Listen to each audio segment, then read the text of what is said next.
that again. Do it again. Hello and welcome. What is this? Welcome to Daddy Square Podcast. Oh, God. Yes, that's what this is. So let's first introduce ourselves. I'm Jan. Wait, I'm having espresso. And I'm Alex. And we're married. We are. We have 2 kids, twins, twiblings. Twiblings. Nobody. I think that's a totally made-up term. I don't think anybody. Yeah, I don't think anybody. Even if it is, I like it. I like it too. Yeah. Google it. We're sitting in my office, by the way. So yes, apparently, at Warner Brothers. Right. How entertainment industry of us. I know. It's required by the gay. It's a gay rule. Gay LA. Well, apparently, what I do at Warner Brothers is I record the Daddy Square podcast in my office at 9:10 in the morning on a Wednesday. But generally speaking, I do a lot of technology stuff here, and I like it. And it's in Burbank, which is only about 25 minutes from home, which is good. Yes, and I'm Jan, as we said, and I do branding and marketing usually, and logos and stuff, and design stuff, and website stuff, and a lot of tech stuff as well. So we're kind of a geeky couple, basically. Sometimes we do joke about HTML and CSS at home in bed. Wow, that's so sexy.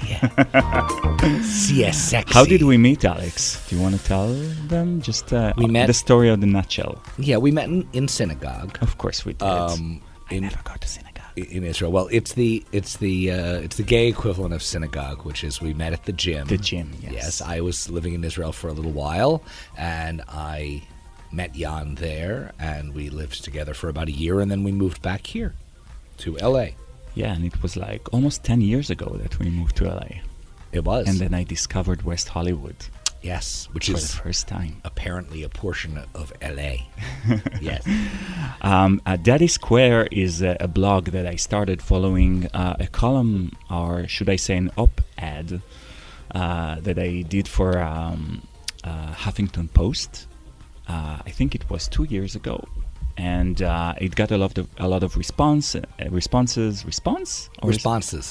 You guys can, those of you who are listening can tell that Jan is originally from New Jersey. I'm an immigrant. So it got a lot of responses, and then I started this blog, which also, I got some feedbacks and comments and stuff like that, and a lot of fathers. Gay fathers who kind of approached me and said, it's kind of, you're speaking the truth. We speak the truth. Because most of the people are always focusing about saying how much and how great fatherhood is, but the truth is... You won't get any of that here. It's difficult. It's effing difficult. And so I started this blog, and then, the idea of the podcast came about, and... why not? Why not? It's a trend. It's a trend. We have the equipment. I used to have a radio station. I still have a radio station. When he says we have the equipment, he doesn't mean as gay men, although we do also have the equipment as gay men. No, look, we're not, neither one of us has a degree in any of this in stuff. Podcast broadcasting. No, I meant in, raising kids or any of that stuff. That's why we're interviewing people who are experts in this area. But we have the expertise that comes from almost 3 years of being thrown into the freezing cold water of poop. The freezing cold water of poop. That should be the name of this podcast episode. Over the course of this series, we'll be talking to people about specific issues that may arise for gay couples having children. We'll bring on gay dads to tell their stories, and we hope that our guests can serve as some sort of a mentors to our listeners in some way. Yeah, that sounds about right. And another thing that's important is that please rate and review us. That's really please important rate and review us. to increase the visibility of this podcast and to help reach... does it look like I'm reading it? Yes, of course it does. No, it comes naturally. Rate and review us to increase the visibility of this podcast and help us reach all those dads and maybe gay men who think about becoming dads. I think it helps. This medication has some side effects. The side effects include... Anyway. Should we move forward to we today? Should move forward. Yeah. What are we so today we're going to about speak with Michael McCarthy. Yeah, did I say it correctly? Oh, crap. Oh, no. Well... I don't know. McAtee. I think it was McAtee, yes. but it says it in the interview. We have actually already done the interview. Yes. So we're we not going to cheat and pre-recorded. lie to you. We pre-recorded and last then we week. do this introduction. But he does correct us on the pronunciation. So you'll hear it shortly. He's a gay dad, and he's also a family therapist specializing in identity and LGBT people. Yeah. He was good. It was a good interview Yes. for our first interview. Yeah. Yeah, I thought We so. talked to him about what can happen to a couple's relationship when they bring kids, and when is it good time to seek therapy. He said that some couples decide to go to therapy when it's already too late. Being human in general, there's a tendency after a while to start to feel bored in the relationship. There's a tendency for people to start to getting maybe too comfortable in how they communicate with each other. So they're starting to kind of maybe like not be as effective in their communication. I tried to challenge him on that because I really wanted to get him to slam his fists on the table and say, absolutely everybody should go to couples therapy when they're going to have kids. I think, you know what? Well, he I wasn't going to say that because he's Yes, not allowed but to say I know what you meant. You meant that, when people know that they're about to have some sort of a big change in their lives, it may be useful to consult with somebody like a therapist because it's hard. Why do you have We're going to to watch soften something. it? Why are you softening We're going it? to watch something that we don't know, right? So I just want to be real straight up. I understand that there are many people who can't afford it, and for them, of course, there's nothing that I can say. But I'm just going to say right here, anyone who is pregnant or getting pregnant, gay or straight, who doesn't go, especially gay who get pregnant. Yeah, well, right. That's you go to Good Morning America then. But I mean, the idea that you would not go and see a couples therapist during the pregnancy and after the kid or kids are born, I think it's crazy. I think it's crazy because you need somebody to work through this with you. Because it's just too much craziness and change in your life to have happen at one time without professional help. Yes, and also, so that we talked with him about that, and we also talked about sex. Let's talk about sex, Baby. Yeah. So stress has a huge role on our, libido. It really does impact that. But it's not always the symptom. Sometimes, couples go through lulls, and, it could literally be that, one person just not feeling attracted anymore or feeling like there's no longer a sort of chemistry. We talked about how, I guess what he feels like the changes that people have in sexuality are not necessarily so much about the pressures of the relationship. I think this is what he's saying, but can be an indicator that there's sometimes it's just that people are gradually over time slowing down. Sometimes I think I don't know if he said this, but I think it's really interesting. Sometimes having kids forces you to have less sex because you're just so busy taking care of the kids, and that break from having so much sex can be an opportunity, for good or for bad, for you to sort of step back and look at the sexuality of the relationship. And that can be great because you can suddenly say, oh my God, I forgot how much I'm crazy about this man. It can also make you say, oh, this really has not been working for a long time. So it can cause some shifts. I don't know if he talked about that or I'm just making it up right now. Yeah, if I would recommend something to people who, in relationship, whether there's kids or not, in relationship, and they feel, or at least one of the sides feels like there's a frustration about lack of sex, I think it's really, really good to go to couples therapy because you learn in couples therapy to kind of rediscover each other. And understand each other more. So it kind of help. And like Michael said, it's usually an indicator of something else. It's not like the problem. That it can be a signal, I should say. It can be a signal that something is off in the relationship, which can be worked on and potentially resolved. This episode of Daddy Square brought to you by the American Psychiatric Association. Okay, the interview will be coming up in just a second, but Alex, let's talk about something that happened with the kids this week. Okay. So I was really excited, and I know it's kind of controversial, but our kids watched a full movie beginning Why is to this end. controversial? Because people don't Oh, it's like too soon or something? Too no, early? I think that people don't like. There's a taboo around sitting kids in front of television for a long time. I see. Well, you mean as opposed to just Velcroing them together as we usually do and leaving the house? I don't know. But, I thought that so they watched Toy Story, the first one, Right. beginning to end, Right. and I was overjoyed. So was because I. our kids, they first of all they don't have patience to kind of sit for more than 20 minutes, and it doesn't matter whether it's watching TV or playing with something with a toy. It doesn't matter. They don't have the patience to kind of sit down in one place. Yep. And it's exhausting. And sometimes letting them have the hour where you can just go around the house, do the dishes, check your emails, like hot guys on Instagram, stuff like that you usually want to do but don't get time to do that. I found it refreshing. Look, I mean, totally. I think those are two different things. One is absolutely any frickin' thing we can find so that we can get a break from the kids for 20 minutes or half an hour is, sent from God. But I actually think that the watching of the movie was a special thing by itself. Toy Story is a very sweet movie. Though I work for Warner Brothers, which is, not... Shh, don't say it here. I'm not allowed to say it. No, I mean, Disney being, we're- a competitor, a lesser competitor to Warner Brothers, of course. It's a great movie, and it has a lovely message, and it's very sweet.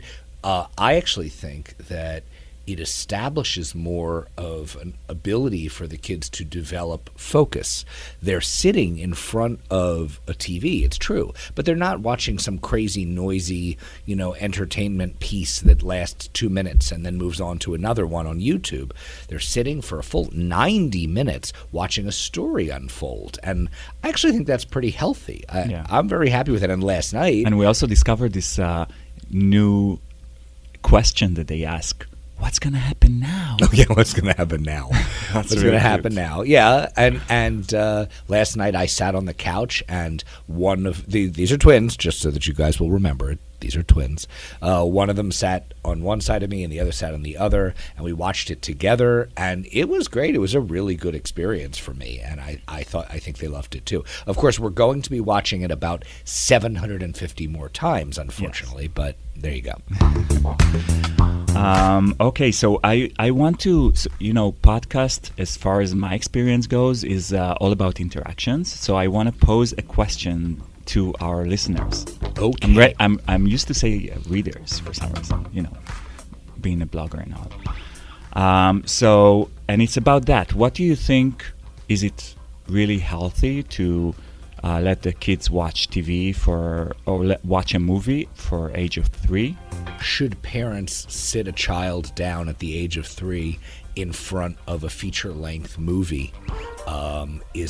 What are the pros and cons for the kid and for the parent of doing that? Yeah. Right. And also, recommendations other than Toy Story will be gladly received. It's true. You know what's interesting, by the way, about all of these movies is that you think that they're all really sweet, and they are sweet, but you don't realize that for a 3-year-old, in order to create any sense of a storyline, there will be scenes that are scary. There's nothing you could Disney in every Disney movie. There's something that might scare a 3-year-old, and figuring out what that is ahead of time can be a good thing. Maybe skip that scene, Yeah. But yeah, we would love to hear back from people how they feel about that idea, and ideas for movies. So contact us on Twitter at Yanir Dekel, or on Facebook at Daddy Square.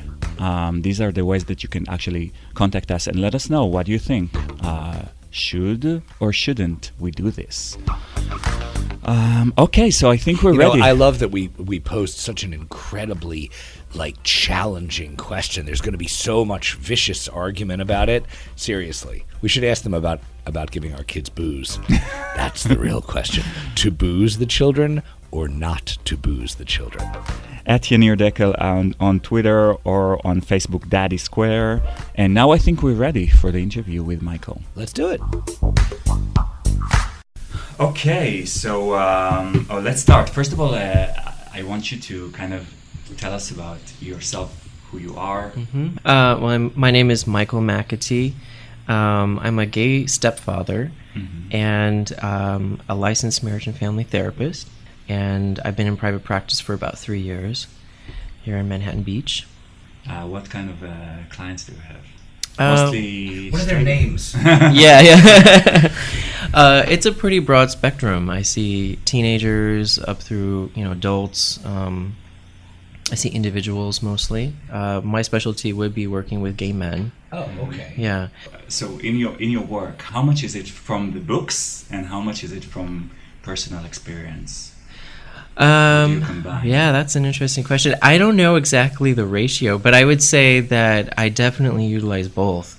Always. I think they sort of inform each other because what's in the books is often informed by clinical experience, right. What people gather throughout their careers. So, I try to utilize both, and hopefully they inform each other.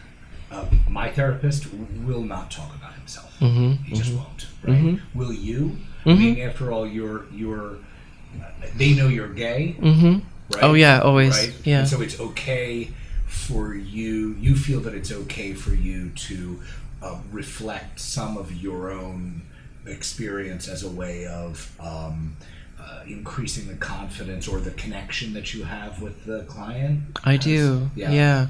I feel this may be my own personal opinion, but I think it's also been backed up by some research on this. Actually, that LGBT people feel more comfortable with people who are comfortable in their sexuality, who are maybe open about their sexuality. So I will say that I am very upfront from the beginning about my sexuality, and I feel like that's important to affirm that I'm a gay therapist, and that sort of imbues me with some experiences that maybe other therapists might not have directly. What would be your advice on how, if you feel like you need somebody to talk to or somebody to help you understand what's going on in your life right now, what's the best way to find a therapist that will suit you?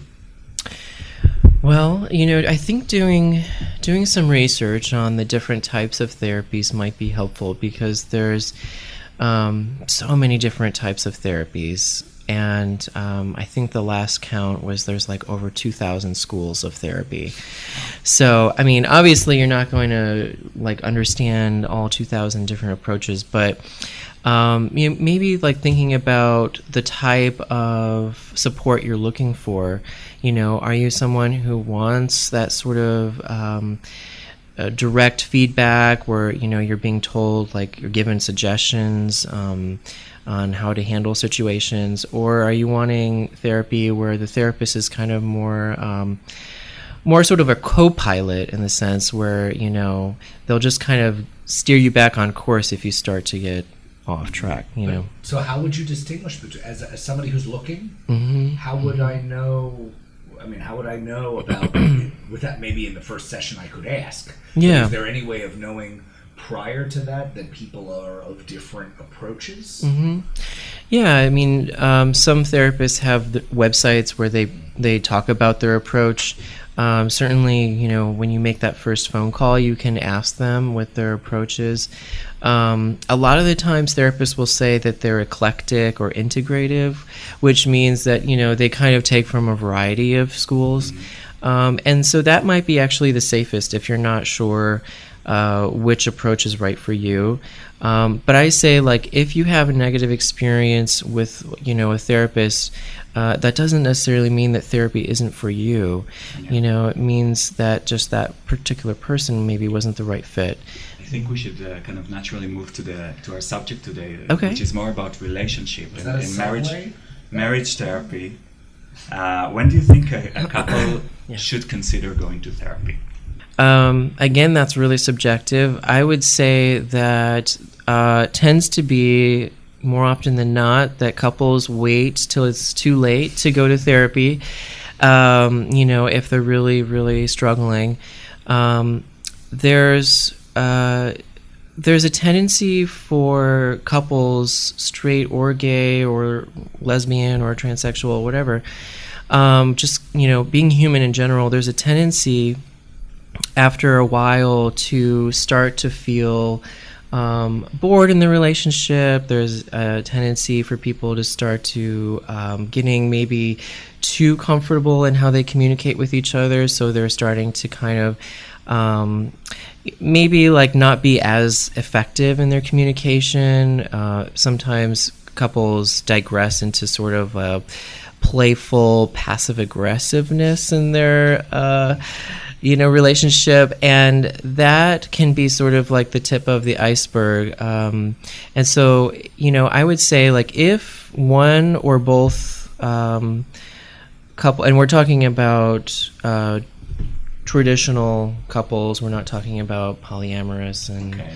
but in a sort of dyadic couple situation, if one or both are starting to feel dissatisfied in the relationship, I think that's the perfect time to start to talk about going to therapy. And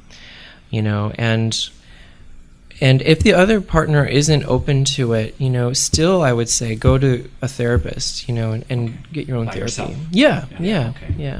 And when the child comes into the couple, it kind of shakes the relationship in a way.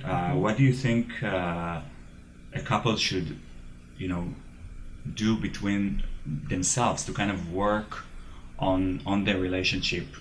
A lot of times people go into the raising of a family with maybe without clear expectations, So as much as you can, if you're a prospective parent thinking about having children, thinking about like what your expectations are for having children. Are you expecting, your partner to be a perfect parent with you? Are you expecting, the two of you to always agree on everything related to parenting and disciplining?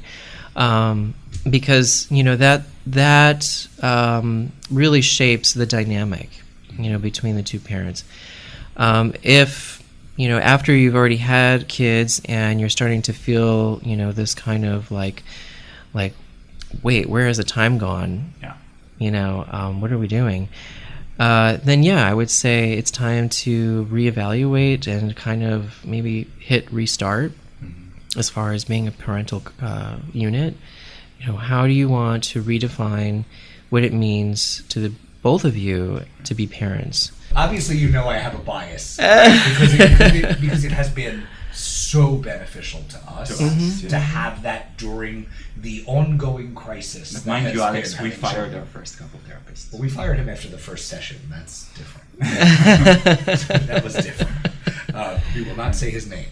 But I guess again, I understand that in your position, you don't want to come off seeming like everyone should go to couples therapy. Right. Yeah. But I do wonder whether you think that a couple, even a really well-adjusted couple, can be prepared.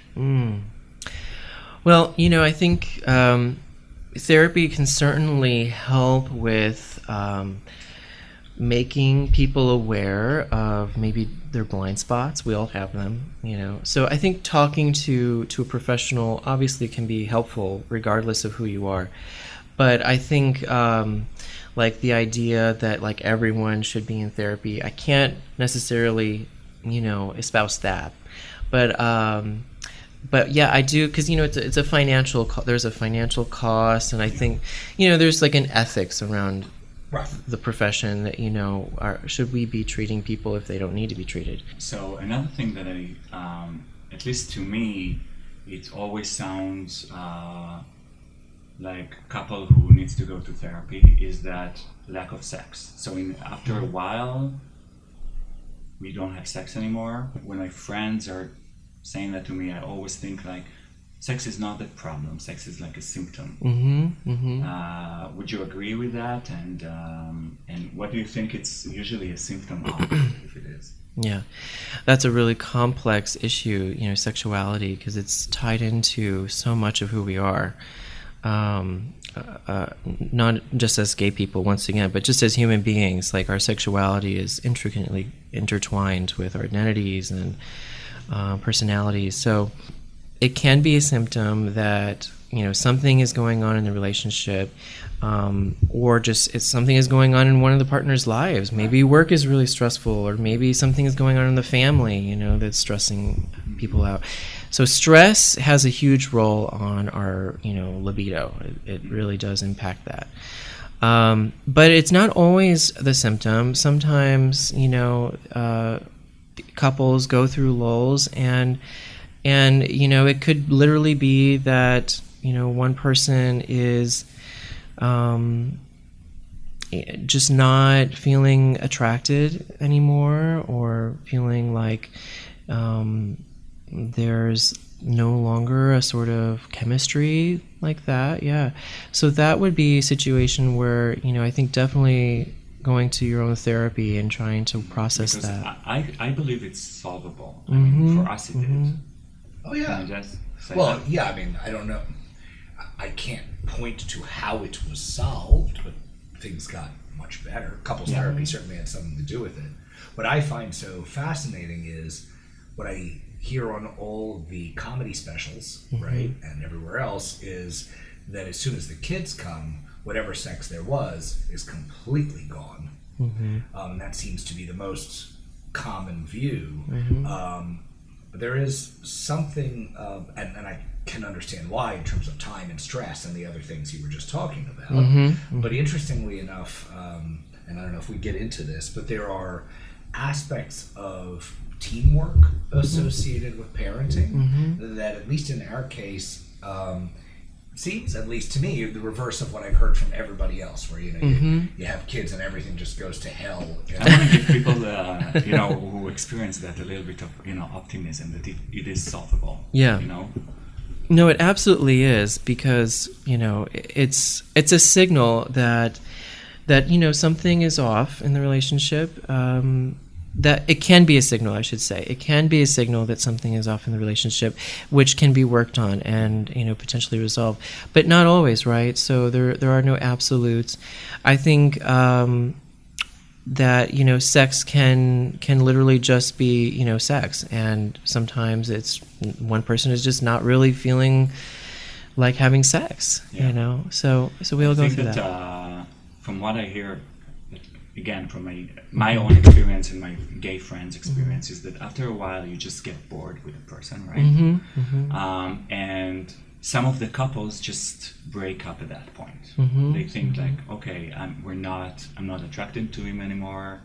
That's not that. As if there's a notion that somebody will come that we're going to be attracted to them the whole life, and it's just going to go up. And I think that what happened with us, at least, is that we kind of rediscovered a new way of looking at each other. And I think this is a sort of work that is done in therapy, no? Yes, yeah, I think looking at each other with fresh eyes, can be really good. Sometimes in relationships, like you had said, there is a sort of lack of sexual stimulation, right? Like the two people just start to kind of drift apart. Sometimes that, can be an indicator that maybe it's not the right, relationship anymore. But other times, it may be useful to talk about like ways of spicing up the sexual relationship, and that can include different forms of novelty and things like that. If the partners, gay or straight, are open to exploring other sexual partners with each other, that can sometimes really light the fuse, sexually between the two, gay or straight, again, because this is not just a gay I believe so too. this is not just a gay phenomenon. Like straight couples also engage in this way. So there's a lot of options as far as like how people might try to spice up their sex life, you know. I'm not doing the negligee. I'm not doing the flimsy negligee again. Again. It's a disaster. So the biggest fear I had is that we're gonna fuck our kids up just as much as our parents did to us, because we all blame our parents in some way, And society. yeah. Yeah. And I wanted to ask your opinion. Is there something we can do or be aware when we are, having kids and we don't want to repeat our parents' mistakes? Yeah, well, definitely having children will bring up things from your own childhood. It's really interesting because I experienced this personally, and then ended up talking to other parents and did research on this, and it turns out it is actually a phenomenon that happens where there's kind of a synchronistic parallel between what age your children are at and sort of the developmental barriers that you encountered at that same age. So you may, you may like start to kind of almost play out or reenact the things that were done to you with your children. It's almost unconscious. You're unconsciously just kind of replaying history. So in those cases, like if you're one of those parents who maybe had a, let's say, less than perfect childhood, which we all had a less than perfect childhood, then going to therapy could definitely be something helpful for you to process whatever you experienced. Maybe it was traumatic, maybe it was abuse, or just, I think being LGBT in general, we experience oppression and marginalization because we live in a heteronormative society. That means a society that really caters and is more validating of heterosexual relationships and families. So being an LGBT person, you're more inclined to feel like who you are is wholly unworthy, unlovable, flawed.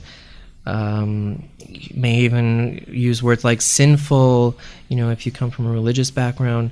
So there's going to be those kind of inner complexes that are unconsciously affecting your feelings, your thoughts, and your behaviors, So that would be a good thing to go to therapy for. A lot of times people aren't cognizant that they are having issues like that. It's unconscious. So that's where your partner would really come in and maybe try to help, and say honey or sweetie, I'm noticing that you keep, lashing out at the kids about this particular issue. It doesn't seem very reasonable. Is this something that you want to maybe talk to someone about? So that would be some way of going about it. But then also one of the other things is saying no to the kids. And this is sometimes I feel that I say no to them and it's kind of make them feel like they're defeated. I think it's really all in the delivery of how you talk to your kids. A lot of times, parents who have self-esteem issues, who maybe have insecurities, feel really guilty telling their kids no, because they want to be liked. Unconsciously, usually it's that they want to be loved and liked by their children. We all do, right? We all want to be liked by our children. And telling your child no is going to make your child not like you. Yeah. So it can be triggering and it can be scary for some parents to tell their children no. And so as a result, when they say no, when they tell their children no, they don't realize it, but they are communicating through the tone of their voice or through their body language or something they're giving off is communicating to the kid that that the parent should not have to be telling their child no. That the parent does not want to have to be telling the child no. That the parent feels uncomfortable telling the child no. And so then that makes the child feel shameful. That makes the child feel like something is wrong with me, that my dad is having to tell me no. And he really doesn't look happy about having to do this. And it seems to bring him, pain to have to tell me no. So kids are extremely intuitive. They can read people better than anybody. They have to. It's a survival mechanism, right? They have to be able to tell who's safe and who's not safe. Right. So it really does boil down to how you are approaching your children. Do you go to them and assume that parental role and be like, no, this is my job, so I'm going to show my child I love them by telling them no, because this will actually make them safer. It'll teach them something, and it'll show them that I care about them, I love them. So if you have that perspective, that mentality, it totally shifts the way you come off to your child. It's like the child will see you as like their superhero dad and be like, no, he's telling me no, even though I don't like it, but I kind of have to agree with it, and children will actually say that when you like talk to them individually. As a therapist, I've talked to children about when their dad or mom told them no, and in private they'll be like, well, I kind of deserved it, So they don't want to admit it to their parents, but they do realize when they've done something wrong. It's amazing how much like the energy that we come with to the room to talk to our kids, how much of that energy actually speaks and not what we're saying. Yeah, your children can definitely tell if their parent is afraid to parent. And as they get older, watch out. They will play that. No, they already play that. Yeah, they play. Yeah. Our kids are almost 3, and they're virtuosi. Yeah. At least, but they play me like a violin. Right. Yeah. But then, how can we use our gayness as a positive thing? Because you talk about the fact that we're kind of not the mainstream parents. Yes. Kids. Oh yes, yeah. Well, even though we're not mainstream, I mean that has no impact on our ability to parent. Research has shown over and over and over again for years now that being an LGBT parent has no impact on the child's well-being or how well they develop into adults. So it's showed that that children fare just as well as heterosexual parents. What the research shows is that gay fathers, and I'll focus on gay fathers because that's been my area of expertise and research, is that gay fathers, because of their experiences being sort of ostracized and excluded from the dominant culture, they have had to overcome numerous adversities, and it's really shaped who they are in a lot of instances. So that ends up being a real strength that they bring into the role of being a father or a parent. They show their children how to overcome adversity just by them being themselves. They demonstrate how to create and construct a positive identity out of oppression. I also, this can be sort of stereotypical, but I have noticed in my own experiences that a lot of the times gay fathers spend more time playing with their children than do like heterosexual fathers. And they tend to be willing to engage in more sort of non-binary sort of gender play. So they're willing to put on the heels and the wig, or they're willing to, or they love to, who am I to say willing? Yeah, really. And that we obviously live in Los Angeles, and our city is much more accepting of gay men, but still, even here, we can come across some homophobia. And I give you an example that happened to my kids. That my kids were at some party.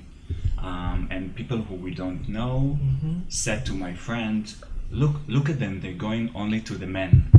how do you suggest that people who encounter homophobia as parents should deal with that? Yeah, that's a really, scary thing when you first encounter that as a parent. To feel like your child is being ridiculed for, having two fathers or two mothers is so unfair, And so I think first, like, understanding that there is going to be like that added level of stress being a same-sex parent, because right now the culture hasn't evolved, quite yet to a point where that won't happen. Yeah. So being realizing that this is an experience that you're experiencing, that other queer families experience, so you're not alone. This is something that happens a lot in schools and all over. And then from there, I think not shutting down those feelings, but talking about them is really key to kind of process that experience. Because that is that sort of triggers old wounding, right? Yeah. Triggers like trauma from your past. So that's going to like bring up stuff for you. And you want to make sure that you are kind of in a calm mental state before you talk to your kids about it. Because if you're like triggered and feeling like really treated unfairly, which is true, but if you're bringing that into this discussion with your children are again going to intuitively pick up on that, and they're going to maybe feel pressure to respond in a way that would make you happy. And that's not really what your goal is. Your goal is to try to unpack the issue, to try to help them see all sides. Okay, I think we had enough therapy. I want to know more. Therapy session is over. And I think that's important, right? Because we do want to ask you questions about you, and we want to get your story. Give us your story. So yeah, please. Okay, so my husband name is Adam, and him and I met at work when I was 23, he was 22. We were both working at Equinox. Oh, wow. A fitness club. Yeah.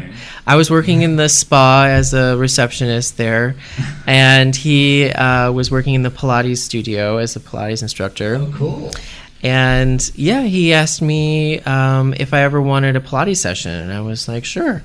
So yeah, we all those ropes and chains, and I've never done Pilates, but to me that's what it seems like Pilates is. It is. Is it ropes? I don't know. It seems like there's a lot of equipment there that looks like some stuff you might use for other. I'm just saying. I don't know. All right. Please continue. Yeah, there's like springs and rods and elastic bands. I don't know. Like a Saturday night. Yeah. Yeah, I had not really done much Pilates, so I was nervous, but he was really good, a very, very, careful and attentive instructor, and I was happy. So then after that, he asked me he didn't really ask me out, but he asked if like we could hang out more often, and sort of like be friends. And I was like, sure, why not? So we did some yoga classes together. We did other kind of activities like that together. And we just started out as friends. And the reason for that was that I was actually in a relationship and he was in a relationship. And I was living with the person I was dating. And he was also living with the person he was dating, but actually he was married. He was not just young to be married. Yes, yeah, he was married, and he was married to a woman, I should specify. So he was married to a woman, and he had a 1-year-old child. Oh, wow. Yeah. Who is now my stepdaughter. Stepdaughter. Yes. Okay. So So that came out after that first initial meeting. Then he, opened up to me about that. He helped me deal with a lot of issues that I was going through with my ex-boyfriend, and I was there to kind of listen to him about, what it was like to be married and have to be in the closet and all of that. So after a few months, it was really kind of synchronistic. He decided that he was ready to come out of the closet, and I decided that I was ready to leave that relationship I was in. And both happened around the same time, and it was just kind of like natural that him and I decided to move in together, initially as friends, still thinking that we're just going to be friends. But then that quickly, progressed to being more than friends. And then we've been together ever since. So wait, you guys moved in together with your stepdaughter, or your stepdaughter was still with your... you guys moved in together? So we moved in together, and at that time, his daughter was living with her mom. I see. Okay. And she would come over every weekend. Okay. So we would have her on weekends. When she was 1. When she was 1. So how was it to have... You were very young. I was 23. Right. And you had a 1-year-old for the weekend. Did you grow up with very little brothers or sisters? I did. I you had little kids around you when you were... My sister was 9 years younger than me, Okay. so I kind of helped, raise her in a way too. Oh, got it. Yeah. So less shock. It was, well, that's what I kept telling Adam. I was like, oh, I got this. I'm used to it. I had a, sister who was 9 years younger than me. But, what I learned very quickly is every child's different. Yeah. So you think that you know what you're doing, and then, here comes this, unique person with their own personality and everything. So, and it was a unique situation, too. So that, created its own sort of complexities. Wow. Is the mom still in the picture? Yes, so she has Emily still, during the weeks, and then we have Emily every other weekend. Oh, okay. Yeah. Wow. Cool. Yeah. So, and how is it like? I mean, obviously, it's a question for Adam more than for you, but to be married to a therapist, does he like when you guys fight? Does he come to you like, don't analyze me? I mean, I don't know how he would answer. I mean, I think I have an idea of how he might answer that. Do you really analyze him? I think he would say yes, but I think he does a fair amount of analyzing of myself. I, as a therapist, I try to take what I'm learning every day and use that in my work. And so what that means is that I'm making mistakes and doing things that, I would never recommend my patients do, in privacy. And that's because I'm a human being too. And so as I'm making mistakes and all of that, I'm learning, and then I can kind of share that with people.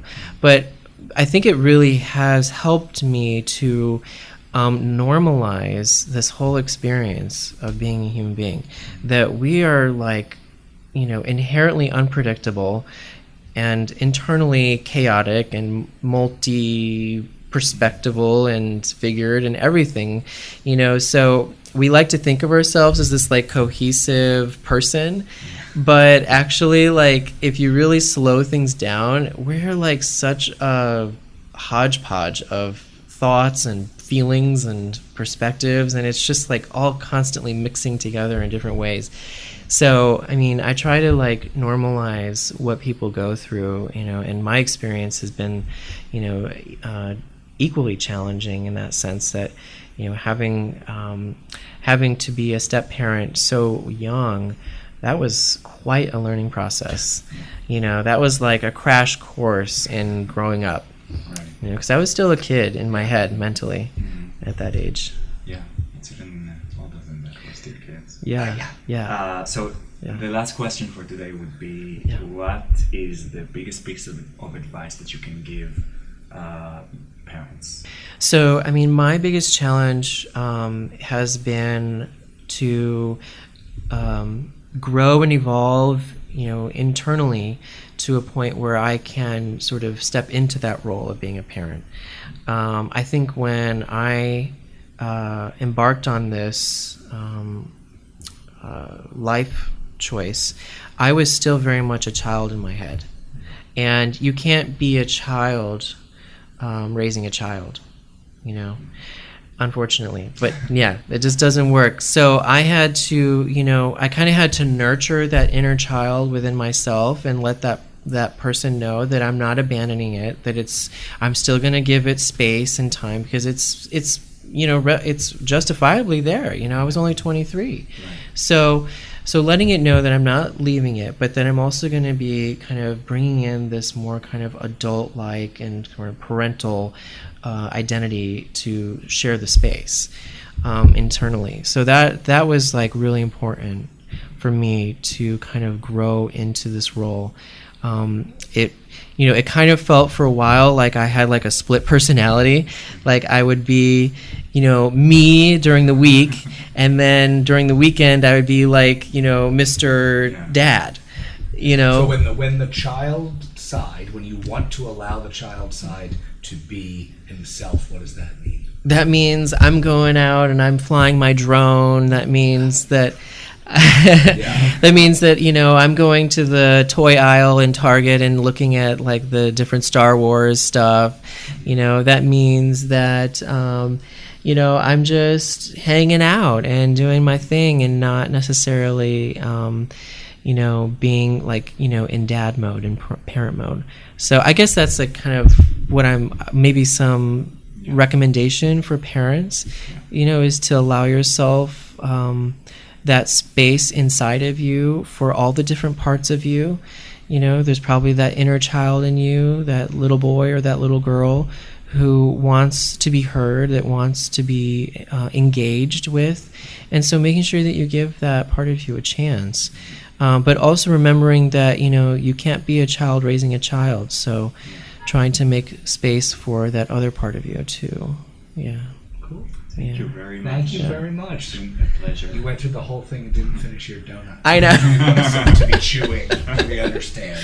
We really appreciate it. This is great. All right, good. Okay.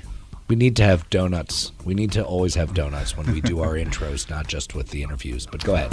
So this was Michael. Thank you very much, Michael. It was really an amazing chat to me, because I think it touched very important issues like the balance between, you know, being parents and being ourselves. Yeah. Right. So and all their inner child thing. You know, it reminds me that I'm reading this book by Bruno Brett.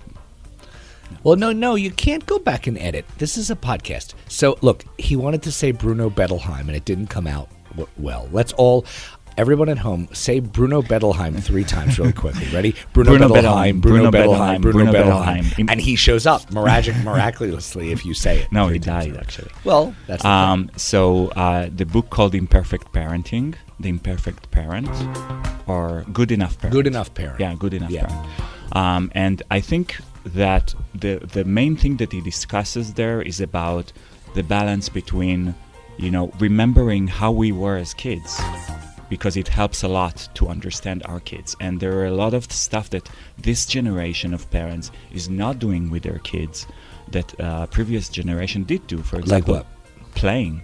They used to play the same games back in, you know, before our grandmothers. Yeah, well, wait, what kind of games? What are we talking about? I don't know, but, you know, he kind of describes... Okay. I think dolls, like grown-ups used to play dolls once. Okay. I don't know.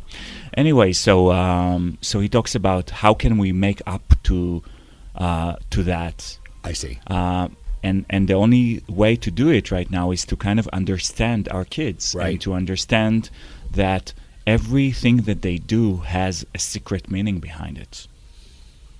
Or secret. Like but it has a subconscious. meaning. Yeah. Subconscious meaning. So you know what? I actually we early on we asked him about whether he talks about himself in his therapy, and I actually really like that he does. I like the idea that you know, that you get to feel like you understand who he is if you're his client or your patient, whatever it's called, that you get to understand who he is and he's not blank, you know. Right. And I think that there are two schools in therapy about doing that, and I think that especially if you're going to deal with gay clients, it makes a lot of sense for them to be able to identify. Yeah. What else? Well, I'll tell you what else. The other thing that I thought was really interesting was the section where he talked about finding a therapist and firing a therapist. Well, we talked about firing a therapist. I think that he was trying to be very proper about how to say it, but I think that he was perhaps understanding how difficult it is to get that right. You know, and I don't know how you do it either, because I think that we got incredibly lucky the second time with our couples therapist. But, you know, one, it's really hard to find one that fits. Two, once you find one, you're not going to know that it fits for a while, so you've now just put in a bunch of sessions. I disagree, you know. What, I think you can know, figure it out immediately? Not immediately, but after like three sessions, you can know. Well, even that's a lot. And then, but then you have to fire them. And I think that there's some, and in the nicest way, you have to stop seeing them. Yeah. And that's hard because, you know, you've just sort of connected with this person, even in one or two sessions, on an emotional level you've shared. Was it hard for you to fire our couples therapist? No, that was after the first session. I think it was a mutual session. Decision, and it wasn't. It was the second. Fine, we did fight about that with our current couples therapist. So, yes, I think that... to my opinion, the best way to find a therapist is to see results on other persons who he's done therapy to. For example, so it's a recommendation basically. So if your friend says, so if our friends would say, listen, we have problems, blah, blah, blah, with the relationship, we don't have sex, whatever, blah. We would recommend them, and that would be amazing because they see our relationship. Sure. They see what it's done to us. They know our story, so you know it's the best way. I think there's always the possibility that it does have a little bit to do with personalities. We might be, Mark might be a perfect couples therapist for us, and he might be a terrible couples therapist for some other kinds of couples. Yeah, that's true. I mean, I don't know. And by the way, I found Mark through an ad. Through an ad? On the internet, oh, really? On Psychology Today or something. That's hysterical. So, it really was, you know, not what I believed in, but I was open to kind of see, and sure. You know, he was close to home, it was convenient.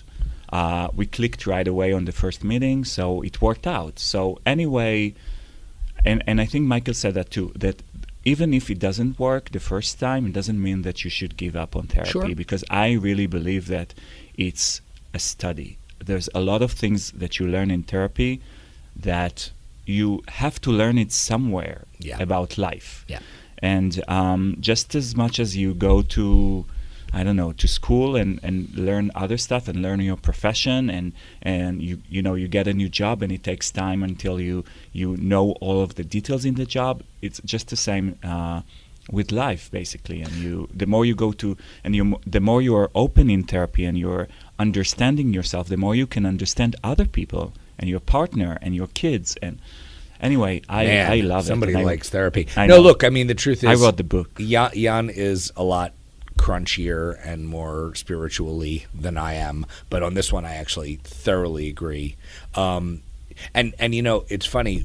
We talked about in the interview. We talked about the kind of communication that you might have with your partner before you have kids. And he talked about setting expectations. And I agree on one hand that would be a great thing to achieve before you have kids. But where I sort of didn't agree is I don't believe it's possible, certainly not without the help of a third party, a couples therapist, because you have no frickin' idea what you're getting into. I mean, we can talk about who's going to change the diapers on Wednesdays, but that's not where the hell comes from. Yeah. And so since you don't really know, I think the idea of setting expectations in advance is a kind of a pipe dream, you know? Yeah. And in a lot of ways, you have to set the expectations as you go, and that's possibly why it would be so valuable to have a third party that you can work with. As you and I had some pretty serious things at the beginning in terms of who's going to do what and which one of us, me, is trying to get out of doing work that to take care of the kids, etc. And we also cried. There was, oh my God, there was crying. Let's see, there was crying, screaming, laughing. Laughing? I don't remember laughing in the first we year. Laughed. No, we laughed. We absolutely laughed. Come on, some of it was funny.